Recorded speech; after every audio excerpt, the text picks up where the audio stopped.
Psalm 50. The mighty God, even the Lord, hath spoken, and called the earth from the rising of the sun unto the going down thereof. Out of Zion, the perfection of beauty, God hath shined. Our God shall come, and shall not keep silence. A fire shall devour before him, and it shall be very tempestuous round about him. He shall call to the heavens from above, and to the earth, that he may judge his people. Gather my saints together unto me, those that have made a covenant with me by sacrifice. And the heavens shall declare his righteousness, for God is judge himself, Selah. Hear, O my people, and I will speak, O Israel. And I will testify against thee. I am God, even thy God. I will not reprove thee for thy sacrifices or thy burnt offerings, to have been continually before me. I will take no bullock out of thy house, nor he-goats out of thy folds. For every beast of the forest is mine, and the cattle upon 1,000 hills. I know all the fowls of the mountains, and the wild beasts of the field are mine. If I were hungry, I would not tell thee, but the world is mine, and the fullness thereof. Will I eat the flesh of bulls, or drink the blood of goats? Offer unto God thanksgiving, and pay thy vows unto the Most High, and call upon me in the day of trouble. I will deliver thee, and thou shalt glorify me. But unto the wicked God saith, What hast thou to do to declare my statutes, or that thou shouldst take my covenant in thy mouth? Seeing thou hatest instruction, and castest my words behind thee. When thou sawest a thief, and thou consentedst with him, and hast been partaker with adulterers. Thou givest thy mouth to evil, and thy tongue frameth deceit. Thou sittest and speakest against thy brother. Thou slanderest thine own mother's son. These things hast thou done, and I kept silence. Thou thoughtest that I was altogether such an one as thyself, but I will reprove thee, and set them in order before thine eyes. Now consider this, ye that forget God, lest I tear you in pieces, and there be none to deliver. Whoso offereth praise glorifieth me, and to him that ordereth his conversation aright will I show the salvation of God.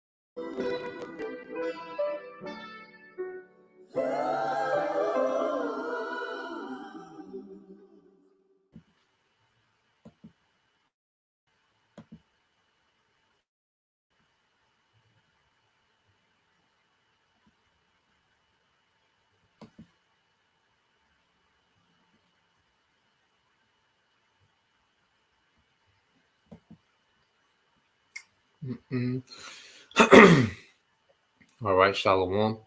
First and foremost, I'd like to give all praise and glory unto Yahweh, Bahashem, Yahushua, Bahashem, Kakodash, and double honors unto the apostles and the elders of GMS who rule well, teach well, being great examples to us younger brothers. And peace and blessings, salutations. Hopefully, they got there pushing his word in truth and in sincerity across the four winds. In the name of Yahweh, Bahashem, Yahushua, pushing to get up out of here. Shalom to the hopeful elect, the believers, the listeners whom have came back to the obedience of the scriptures through faith in Yahweh Bashim Al-Shah. All right, and what I want to get into, all right, this afternoon, okay, is dealing with the blessed family, okay, Israel, the aristocrats, because we hear this term, aristocrats, and you wonder what it means. Well, we'll go into it, all right, and what we have to understand, that Esau, one of the main things that he destroyed, okay, amongst our people, especially the southern kingdom, all right, is 144. All right, 144. Okay. And we're gonna get into that, man, going into the aristocrats.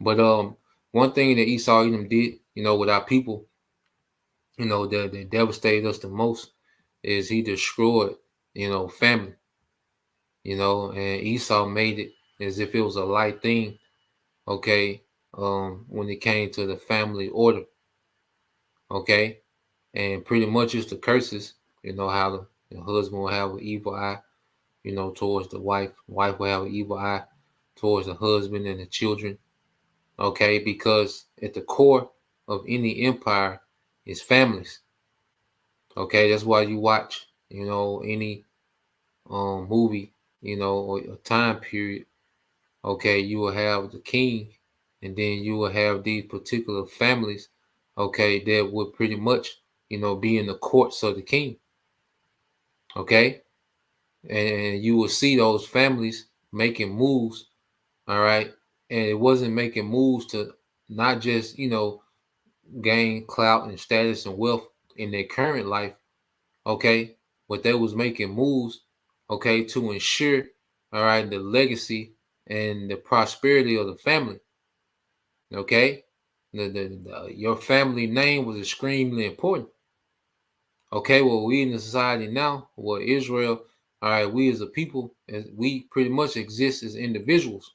Everybody's an individual, okay. The family name is really not important. It's just a bunch of randomness, and individuals, okay, for the most part. But you have the elect, okay. We're having a spiritual family reunion, all right. When Yahweh Shah comes, it's going to be a physical family reunion, okay. We're all going to be gathered, okay. But when this devil pretty much disassembled, the family, all right, you go from the feminist movement, okay. And that's why Jake was able to build so easy. Black Wall Street was one of many. There's about 10, I believe it's about 10 cities or more that Esau, put underwater because they was thriving, uh, uh, they was thriving communities of Jake. Okay, they was thriving communities for Jake. Let me see, Black. See if we can find Black. Yep, I think it's a video. Yep, we watched it.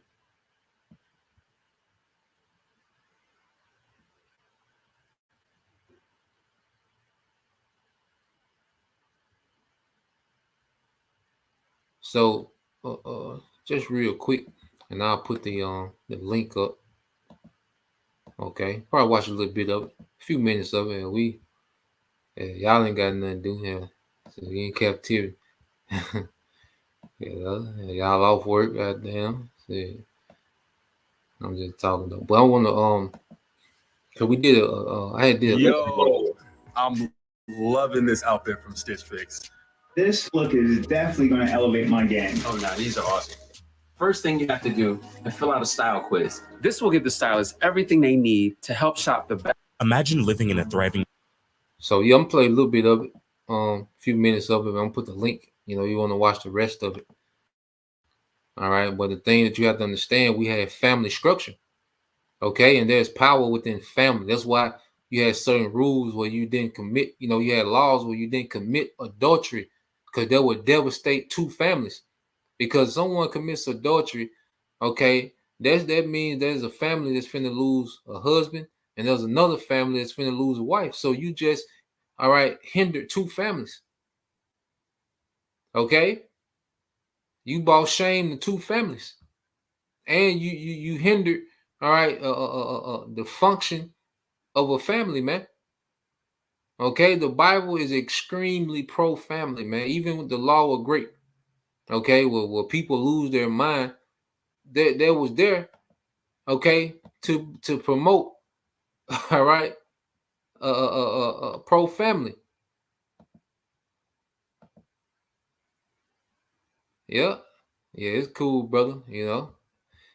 We'll be free one of these days, brother. But that's the link to the video I'm about to play. I'm gonna play a little bit of it, but yeah, it's just gonna show you how Esau, he was putting, those Jake communities that was thriving on the ground, and the community is what, a body of families. Okay, and it was a body of families from the same nation. These were Israelites. These were Jakes. Okay. Black community. Imagine living in a thriving Black community where you could find refuge from discrimination and violence in the days when racism was at its peak. Such communities existed in the United States during segregation, and at least 200 of them were established by 1888. But as time passed, many of these communities disappeared from the map, completely erased from history. You may ask, how is that even possible? Why were these towns deliberately hidden and erased? And what can we learn from this dark and troubling part of American history? In this video, we will reveal some of the major Black towns now hidden underwater or transformed into something else, and their Black inhabitants displaced. The first is the Seneca Village in New York City. Seneca Village, a once thriving African-American community, was established in 1825 on the outskirts of New York City at a time when African-American residents were facing legal segregation and discrimination throughout the country. At its height, the village covered an area from 82nd Street to 89th Street on Manhattan's Upper West Side, with approximately 300 Black residents living within its borders. The people of Seneca Village had a deep sense of community and worked hard to build a prosperous and thriving neighborhood. Many Black residents were property owners, with a rate 5 times higher than the city's average. Seneca Village had 3 churches, a school, and various small businesses, such as a grocery store, a shoemaker, and a blacksmith. However, the residents of Seneca Village faced many challenges, including discriminatory laws that restricted their freedoms and opportunities. As the city of New York began to expand and urbanization took hold, many wealthy New Yorkers sought to improve the area by creating a large park, which is now known as Central Park. In 1855, the New York State Legislature passed the Act to lay out a public park in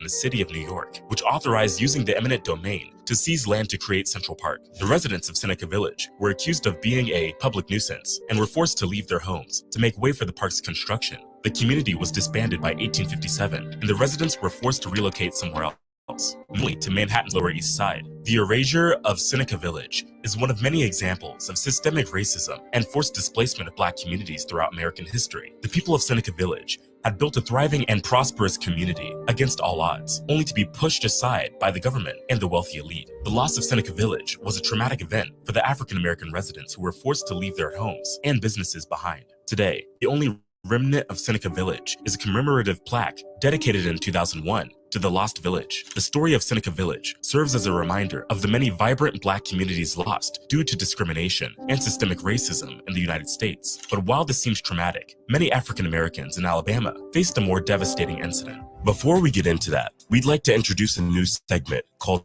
Black Business Spotlight, part of our mission through reading and education. DTR books. Alright, we have everything. Alright, definitely click the link in the bio, DTR360books.com. Find out what's on or DTR 360 books. Click the first in the description. Now let's get back to the video. These CEOs started with nothing, but they didn't just climb the ladder. Hualaja in Alabama. Lake Martin is a beautiful destination in Alabama, famous for its crystal clear waters, boating activities, and stunning sunsets. However, the lake has a dark history that few people know. Underneath the tranquil waters of Lake Martin lies the ruins of Hualaja, a once thriving African-American community founded in the late 19th century. Hualaja was established by John Benson, a formerly enslaved person who had purchased thousands of acres of land in Alabama and sold it to other African-American families. The community grew and prospered with its Black-owned railroad and was home to the Hualaja Academic and Industrial Institute. This school provided education and vocational training to African-American students. The school helped prepare generations of African-American students to succeed in a world often hostile to them. Unfortunately, Hualaja's success was short-lived. The rise of the Ku Klux Klan and a lack of economic opportunities for African-Americans in the area led to the community's decline in the 1920s. By the 1950s, the once thriving community had all disappeared. In the 1960s, the Alabama Power Company purchased the entire land to build a hydroelectric dam,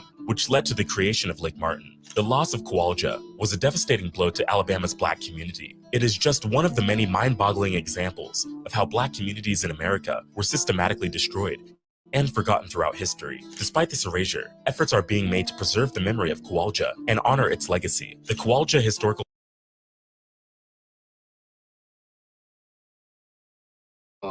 Yeah, that's the link, to the rest of it. It's about 11 more minutes. just show other cities. But the thing about that time, you still had family structure.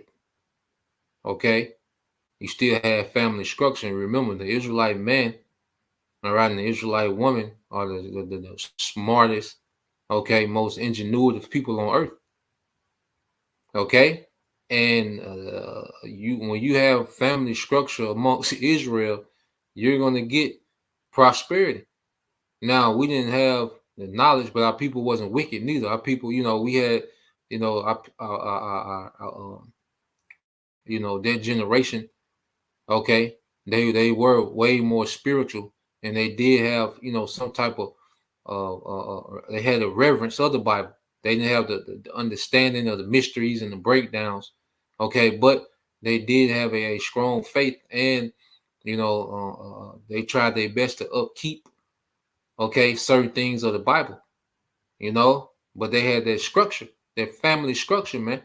And now that's one of the things that that interests me the most is just that family dynamic, and the structure of a family, how the Most High set up family, man. Marriages, and certain laws, dealing with the firstborn. Okay, certain laws, dealing with inheritance and all these different things. But the core of these things is family. Okay, so yeah, let's go straight to the scriptures. All right, we want to deal with the blessing that was dealing with Abraham. And you see Christians try to take scriptures like this and equate this to all the people of the world. Well, no, that's not what it's speaking of. Okay, we're going to get these things.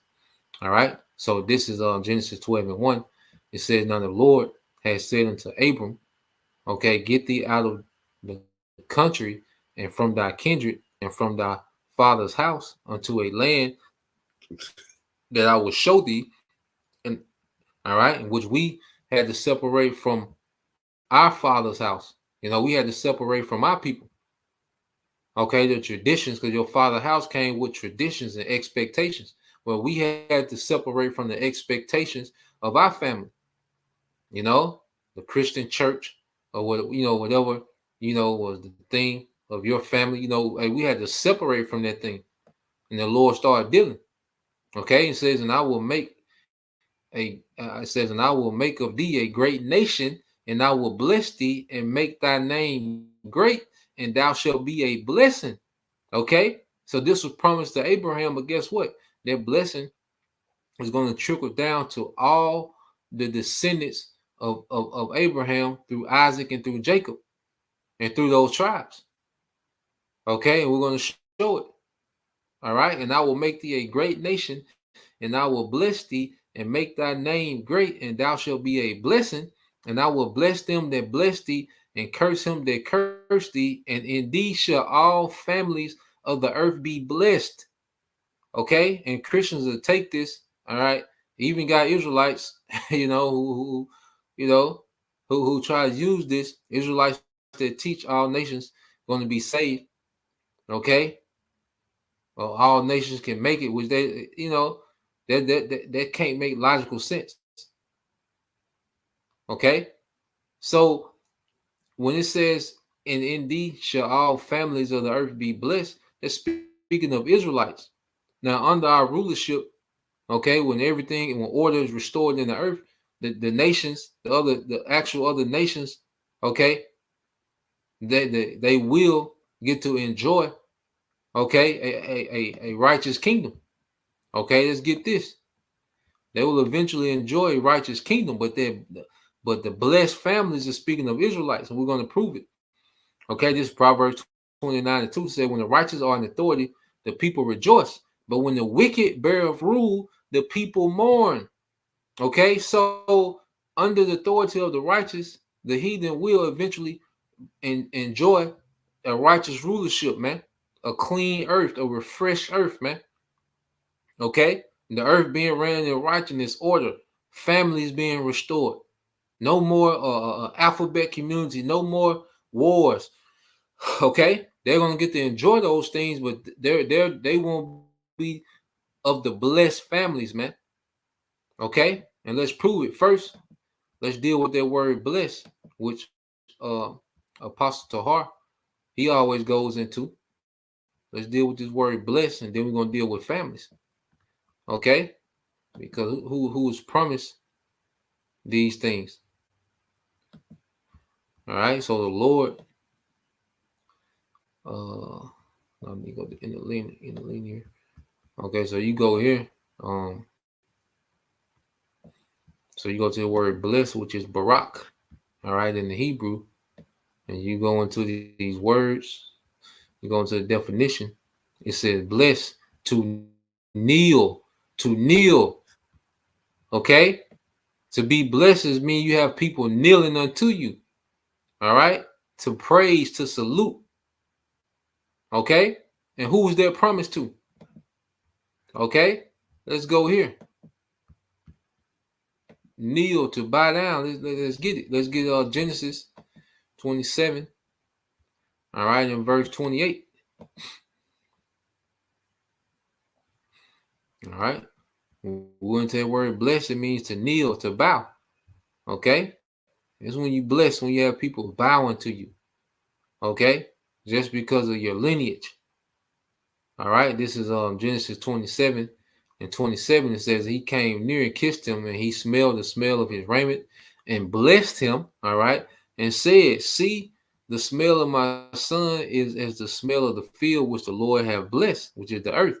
Therefore, the Most High give thee the dew of heaven and the fatness of earth and plenty of corn and wine, and that's possession of the whole earth, which was given to Abraham, passed down to Isaac, and then unto Jacob.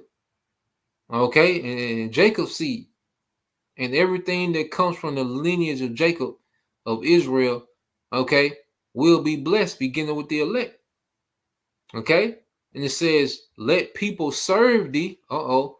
And nations bow down to thee. Be Lord. All right, we remember that word. Be Lord over thy brethren, and let thy mother's son bow down to thee. Esau, Edom. Cursed be everyone that cursed thee, and blessed be he that blessed thee. He's telling him the same thing that was told to Abraham. Isaac is telling this to Jacob, showing you that that blessing was passed through a particular lineage, man. Okay, but for nations to bow down to you, that's when you're blessed. Okay, let's get that in what? Isaiah 49.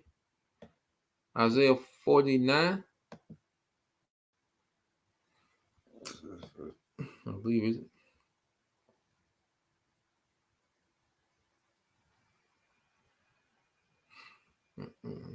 Yep. This is on Isaiah 49 and 20.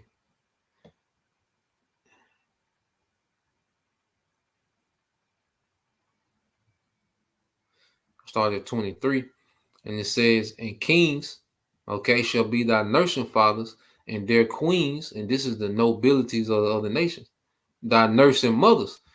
All right, because when we enslave these heathens, the ruling families, because all these nations, all right, Edomites, okay, because right now the earth is being ran by banking families, okay, your Rothschilds, your DuPonts, your Rockefellers, Oppenheimer, these different, elite families, okay. So these heathens have that what? They're noble, they're aristocrat families, okay. Moab, they got different, different ruling families, man. Elam, there's ruling families amongst all these nations. Okay, they go way back. Okay, it says, they shall bow down, going to be blessed, to thee with their face towards the earth, and lick up the dust of thy feet. Now, this is not going to be no, okay, freaky deaky, where they're going to be actually licking our feet. Okay, there's just a symbolic talk for that they're going to be in complete subjection, man. They're going to be bowing down low. They're going to be so low, their face is going to be to the earth, man. To where if they stuck their tongue out, that They would taste the dust, man. Okay? That's how low they're going to be in their posture when they reverence Israelites in the kingdom. Okay? Which is going to fulfill us being those blessed families, man. Okay? It says, and thou shalt know that I'm the Lord, Yahweh Shema Shah, for they shall not be ashamed or disappointed that wait for me. And when we're in that condition, when we're in that state, okay, when we're in our rulership, man, we're gonna understand. Cause look at where we finna come from. The brother, but young, they got my brother hostage, okay, at work. But it's gonna come a time, all right, where he's gonna have, okay, thousands, millions of people bowing to him, man. Okay, and only thing that's gonna be able to come across our mind is, how that he is. The only way that we gonna get from where we at now, the predicaments that we in now, to what we're reading about is because he is. Okay, and Yahweh Shai is gonna come make it happen. All right. So I think it's one more. All right. Show you, who those families is gonna be blessed. Okay. It's only promised to one people. All right. This is Isaiah 60. Okay. Just straight to the point. This Isaiah 60 and 14. It says, the sons also of them that afflicted thee shall come bending, okay, and bowing unto thee, and all they that despise thee shall bow themselves down at the soles of thy feet, and they shall call thee the city of the Lord, Yahweh Shema Shai, the Zion of the Holy One of Israel. So we keep seeing the same thing, okay, throughout prophecy, man, throughout the scriptures, it's the same thing. There's a promise that these nations, okay, are going to bow to Israel, okay? It was just letting you know those families that it's speaking of in Genesis, the 12th chapter, okay? I think it's, it might be one more. Let me see. Just thought of another. It might be one more in Isaiah. Isaiah, it's a heavy book. It covers a lot about, post-war and what's going to be going on in the kingdom.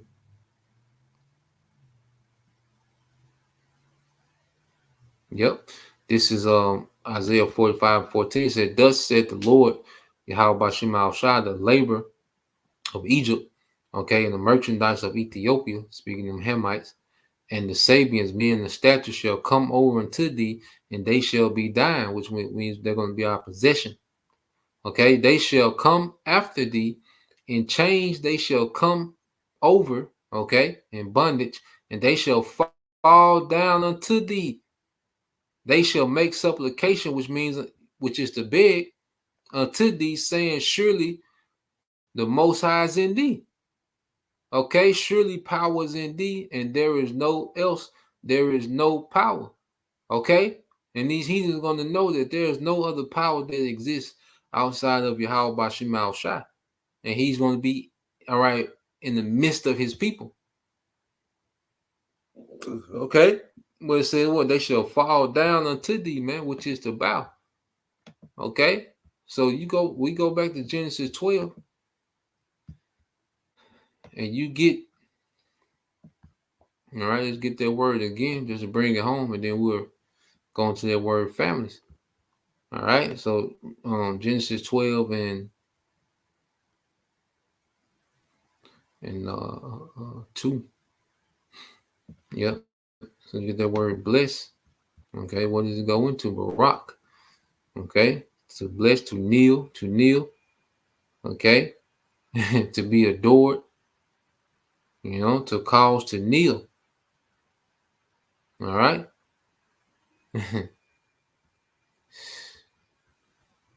So there's only promise to one nation, there's Israel.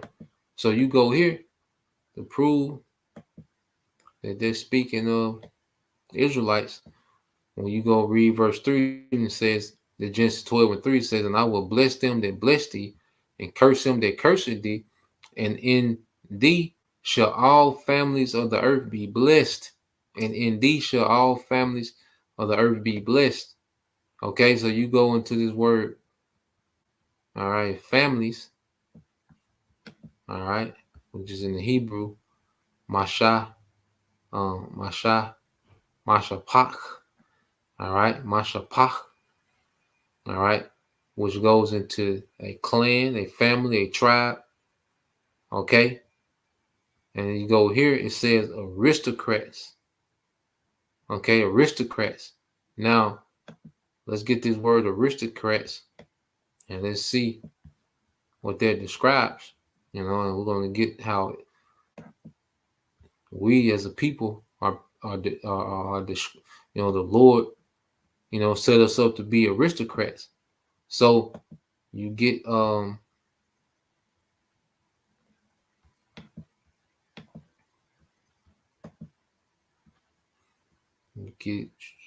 with the definition for aristocrat.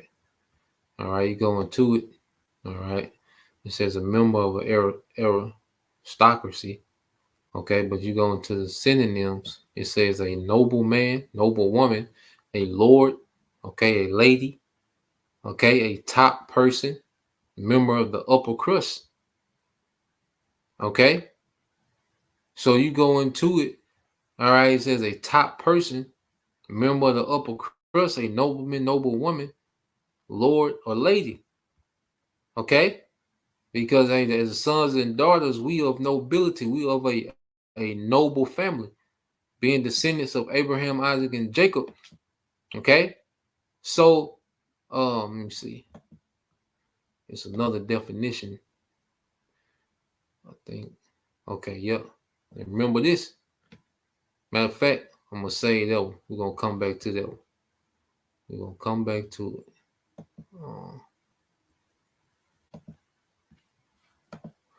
We're gonna come back to that one. If you read it, just keep it in your thoughts. All right. So going to noble, okay, a top person. What was promised to us? Okay, first what the Lord said, how did the Lord establish us? All right. This is Jeremiah 2:21. It said, yet I planted thee a noble, okay? Remember. Or you can put the word aristocrat or aristocratic vine. Okay? We was that family that will benefit off the blessing that was given to Abraham. Okay, it said, yet I had planted thee a noble vine, holy, a right seed, showing you that seed is dealing with what? A lineage. Okay, we're nobles based off our lineage. How then art thou turned into a degenerate plant of a strange vine unto me? Okay, and even like I say, we just went. Okay, you going into the early 1900s when our people still had family structure. Okay, and you fast forward to this time, families have changed a lot to where really families don't exist. Okay, that whole concept of family now is just a bunch of random baby mamas and baby daddies, man. Okay, and the children are just going for what they know. All right, but we was planted what a noble. All right, you go to the word noble, which you always get it. All right, which in the Hebrew is sharak. Okay, which mean what? Choice species of of a vine. All right, and it says the richest. You get this word here. You go into the Strong's. All right, it says the richest variety.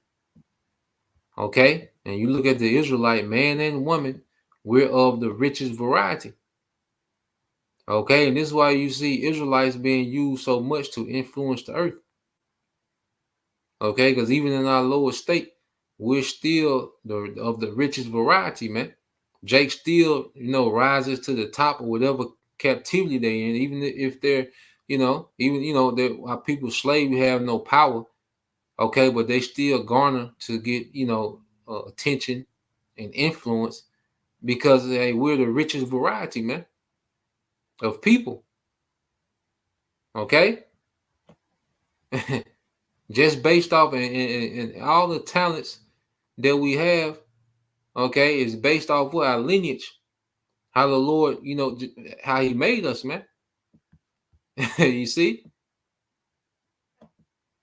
so they're the aristocrat family. The Lord intended for us to be those aristocrats in the earth, over the whole earth, man. That example of righteousness, man. Okay, let's go here. What did He say in Deuteronomy 7? All right, and 6, because you remember one of the definitions of aristocrat was a top person. Those are the upper crust. Okay, this is Deuteronomy 7 and 6. It said, "For thou art an holy people unto the Lord our power.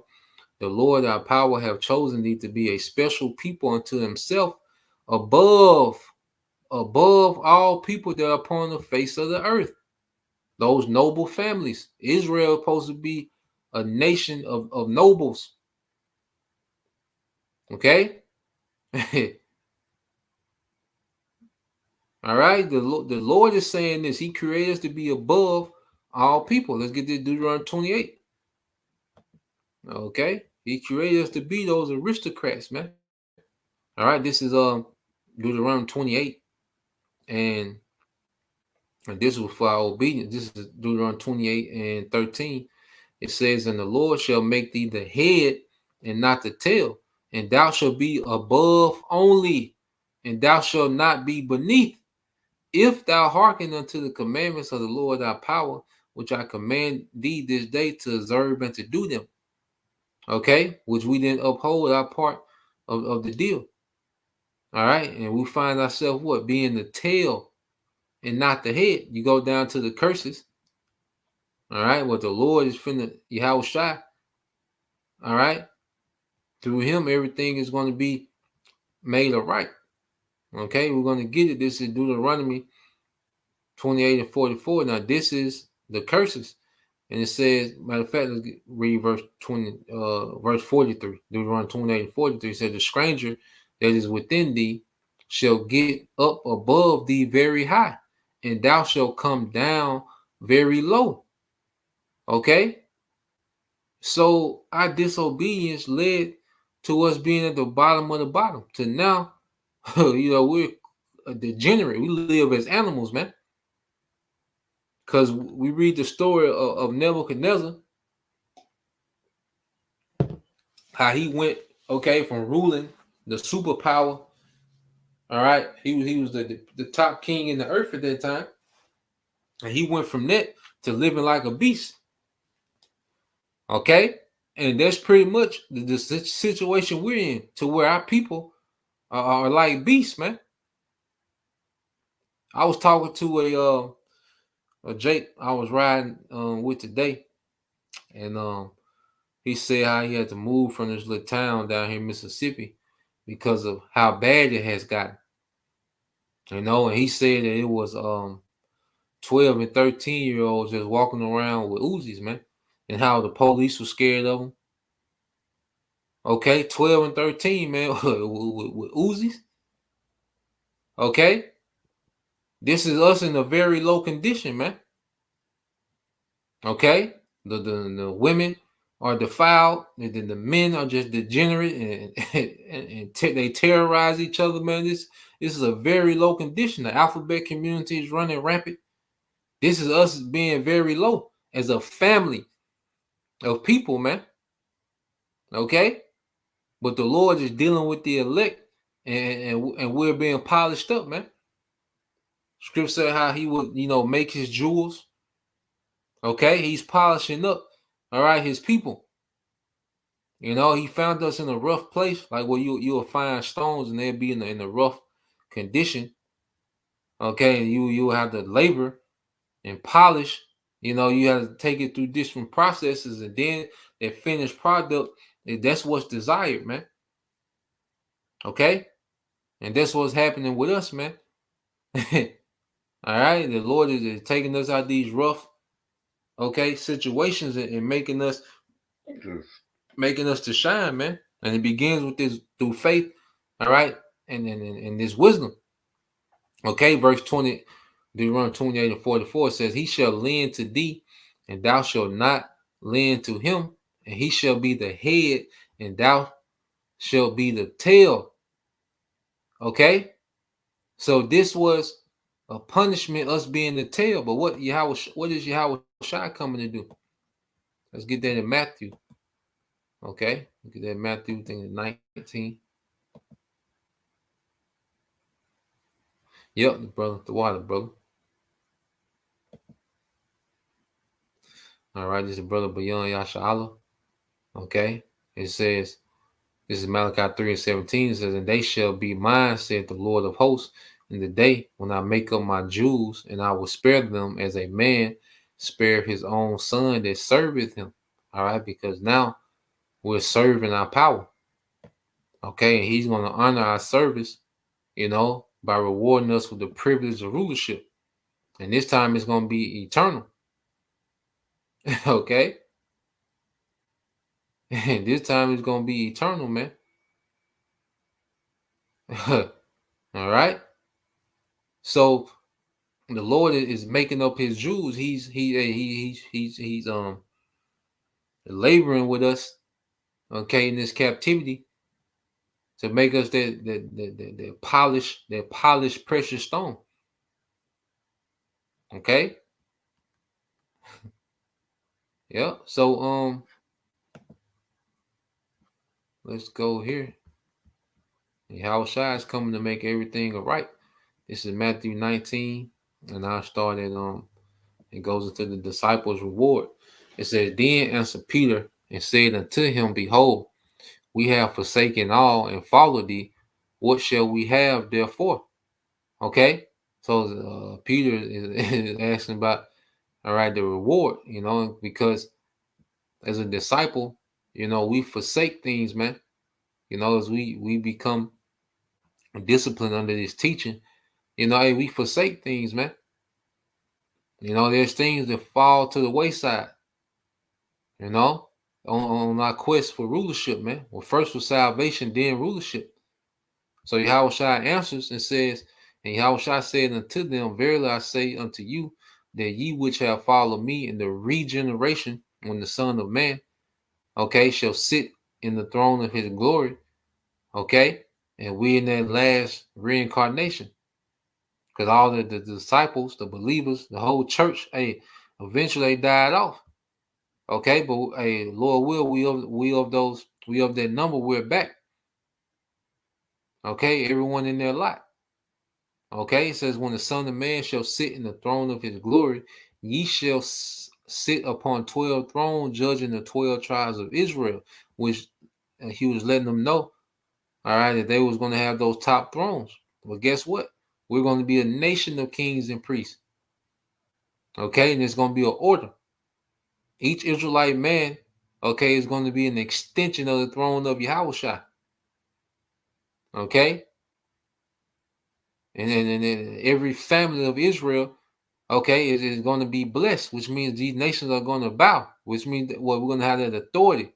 Remember, Yahushua said he's coming back to give us what? Power over the nations. All right? So when in the kingdom, every child, all right, that we have, okay, is going to be born into that blessing. Okay, but even amongst Israel, there's going to be ranked. All right, amongst the aristocrats, all right, amongst the families of Israelites, there's going to be rank and order. Okay, and let's prove that when you go to 1 Corinthians 15. Okay, because remember, the firstborn, okay, he will get, okay, the biggest portion of the inheritance from the father. Okay, and what Yahushua is coming to do, he's coming to distribute that inheritance, okay, amongst his brethren, okay, amongst his family, okay. because you will have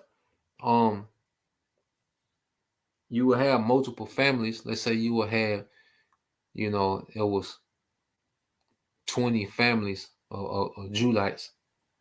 Well, you will have, a chief, a head man that will be the head over all those families, which means he would, when he would go, okay, amongst, the elders, okay, of a particular region, he would speak on behalf of all those families. Okay, he would be, the head decision maker of those families. Okay, well, Yahweh Shai, all right, he's the head of family. And when he returns, he's going to situate the inheritance amongst all the families of the elect. Okay, listen, brother, you and your family get this portion. You and your family get this portion. Okay, you got this region. These are wives. He's going to distribute, all right, out the blessing. Okay, what did the parable say? You've been faithful over little, be faithful over much. Okay, and Yahweh Shai distributing the blessing. Okay, this is all right. 1 Corinthians 15 and 23. It says, "But every man in his own order, Yahweh Shai, okay, the first fruits, okay, the first fruits. Afterward, they that are Yahweh Shai's at his coming." Now, so you're gonna have Yahweh Shai, the 144,000, and then the rest of the 1/3. Now, when you go into this word, first fruits,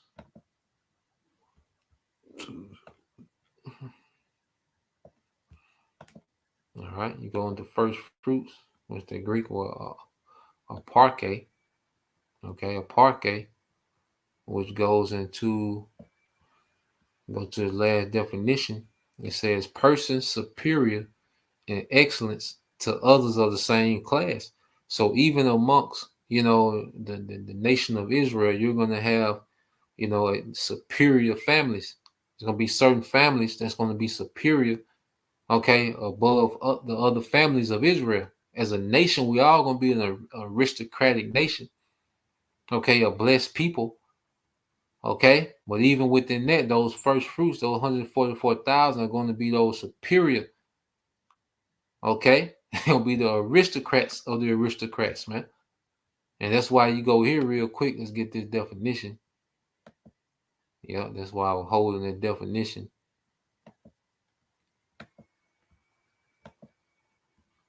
You go here to aristocrat. Okay. Now this is from dictionary.com. It says aristocrat. It says a member, all right, of an aristocracy, and they're just a government ran by families. Okay, and the government of Israel will be ran by families, 12,000 men. Okay, from each tribe. Okay, will represent all the families within the government of Israel, man. Okay, it says a person who has the manners or qualities of a member of a privileged or superior class. And in the kingdom, all Israel is going to be privileged. And we're going to be superior to all the other nations. But even within Israel, there's going to be superior families amongst that. Okay? This was being established. Okay? And Jake, that used to be in the GMS is speaking about other nations. Other nations are not going to be involved in this, man. Okay? It's only going to be Israelite men and Israelite women that's going to be considered, all right, of those aristocratic families, man. Okay? So let's finish this.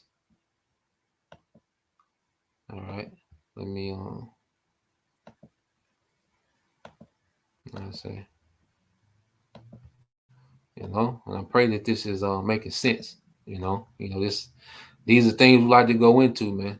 the practical, functions of the kingdom. Now, this is 1 Corinthians 14:24. Well, I read 23 again. Reading 2, it says, "But every man in his own order, Yahushua, the first fruits, 144,000. All right. Afterward, they that are Yahushua's at his coming. All right. The rest of the 1/3. Okay. The elect. Verse 24. It says, Then cometh the end when he shall have delivered up the kingdom to the Most High, even the Father, when he shall have put down all rule and all authority and power."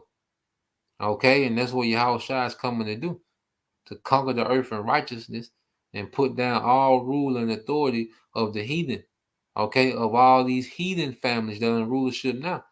That's why Yahushua spoke about him, John the Revelator seeing Yahushua with many crowns, okay, because he's coming to absorb all authority in the earth and redistribute it amongst his family, which is Israel, okay.